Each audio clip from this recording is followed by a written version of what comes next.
Section 15, fax marketing. Interesting section this, not a particularly long one, but main points here to consider.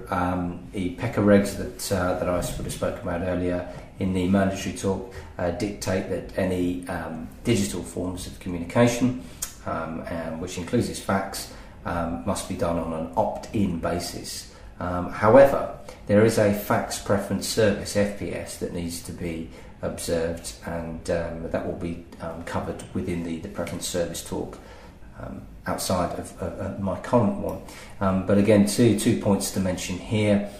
There is, similar to the main preference service, the MPS, the existing customer exemption.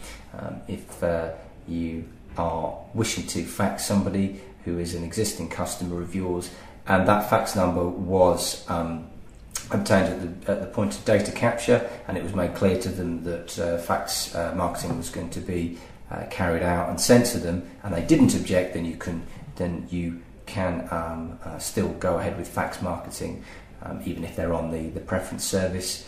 And again, I've just put down there the requirement there to screen against the file within 28 days before the sending of the fax.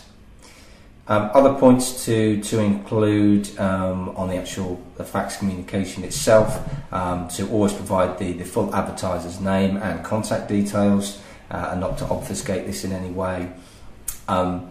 Premium rate fax numbers, for example, if you were inviting people back to fax back on a premium rate number, you should always provide the full cost, or if not the full cost, the calculation of that cost.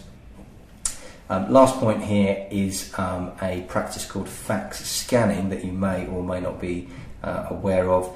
This is where calls are made to various fax receivers to establish whether that number is live, and then money is obviously made by providing a directory to others.